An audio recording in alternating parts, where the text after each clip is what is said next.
Hi, and welcome to One Chapter Closer, the audiobook channel that helps you experience one chapter at a time. Whether you're here to relax, learn, or enjoy great stories, you're in the right place. Let's dive into today's chapter and take one step closer to the end of the book. The Courage to be Disliked by Ichiro, Kishimi and Fumitake Koga. In a quiet study on the outskirts of a bustling city, a young man visited a philosopher seeking answers to life's most pressing questions. Troubled by feelings of inadequacy, dissatisfaction, and a sense that the world was too complex to navigate, the young man hoped to find clarity. What unfolded was a series of profound conversations that would challenge his deepest beliefs and transform his understanding of happiness, freedom, and human relationships. The philosopher introduced the young man to the teachings of Alfred Adler, a pioneer of individual psychology. Adler's ideas, though less well-known than Freud's or Jung's, offered a radical perspective. The past does not determine our present, and trauma is not the root of our unhappiness.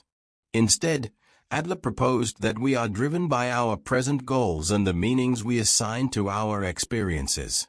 This concept, known as teleology, suggests that we choose our behaviors to achieve specific outcomes, even if we are not always conscious of those choices. The young man was skeptical.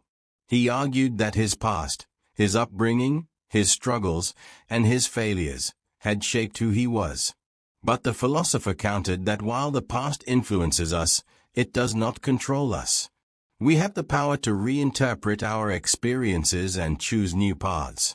For example, a person who feels trapped in their current situation may unconsciously create reasons to stay stuck, such as fear of failure or a desire to avoid responsibility. By recognizing these patterns, we can take steps toward change. The conversation then turned to interpersonal relationships, which Adler believed were the source of all human problems. The young man admitted that he often felt inferior to others, comparing himself to peers who seemed more successful or confident. The philosopher explained that feelings of inferiority are universal, but they can either motivate us to grow or become excuses to avoid challenges. When we use our shortcomings as reasons to give up, we fall into what Adler called an inferiority complex. Conversely, when we strive to improve ourselves, feelings of inferiority can be powerful catalysts for personal development. The philosopher also introduced the concept of separation of tasks, a key principle in Adlerian psychology. He explained that in any relationship, it is essential to distinguish between what is within our control and what is not. For example, a parent may want their child to study harder, but ultimately, the decision to study is the child's task. By focusing on our own responsibilities and letting go of the need to control others, we can reduce conflict and live more freely. The young man struggled with this idea. He feared that separating tasks would lead to isolation and a lack of connection with others. But the philosopher reassured him that healthy relationships are built on mutual respect and autonomy, not control or dependence. When we stop seeking validation from others and focus on living authentically, we create space for genuine connections. As the dialogue deepened, the philosopher challenged the young man's desire for recognition. He argued that seeking approval from others is a form of bondage that robs us of our freedom. True freedom, he explained, comes from the courage to be disliked. This does not mean being antagonistic or indifferent to others, but rather, it means living according to one's own values and principles, even if it means facing criticism or rejection. The young man was initially resistant. He believed that being liked and accepted by others was essential for happiness. But the philosopher pointed out that trying to please everyone is an impossible task that leads to frustration and self-betrayal. Instead, he encouraged the young man to embrace his individuality and take responsibility for his own life. By doing so, he would find a sense of purpose and fulfillment that no amount of external validation could provide.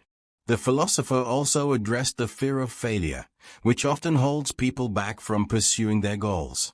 He explained that failure is not a reflection of one's worth, but an inevitable part of growth. When we view challenges as opportunities to learn rather than threats to our self-esteem, we become more resilient and open to new possibilities.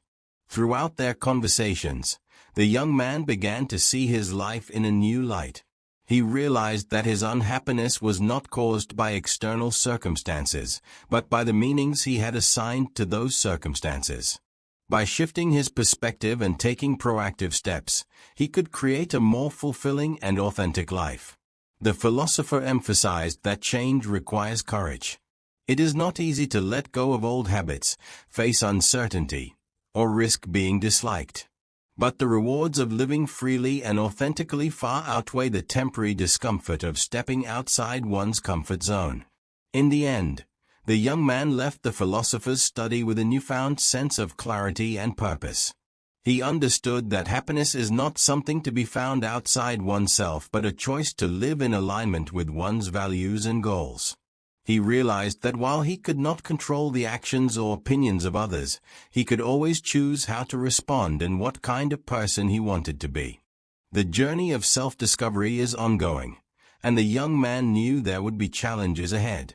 But armed with the principles of Adlerian psychology, he felt empowered to navigate life's complexities with courage and authenticity.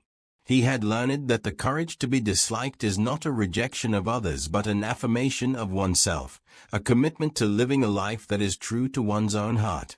And so, the young man stepped into the world, ready to embrace his freedom and create a life of meaning and joy.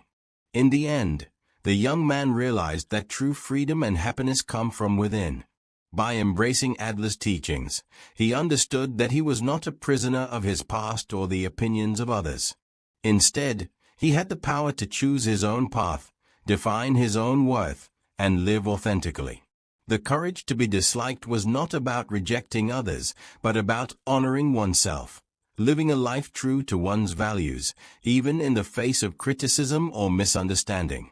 With this newfound clarity, the young man stepped forward, ready to face the world with confidence, purpose, and the courage to be himself. Thank you for listening to this chapter on One Chapter Closer. Congratulations on being one step closer to completing the book. Don't forget to check out our channel for more specially curated audiobooks. If you enjoyed this, please like, share, and subscribe to stay updated on new releases. See you in the next chapter.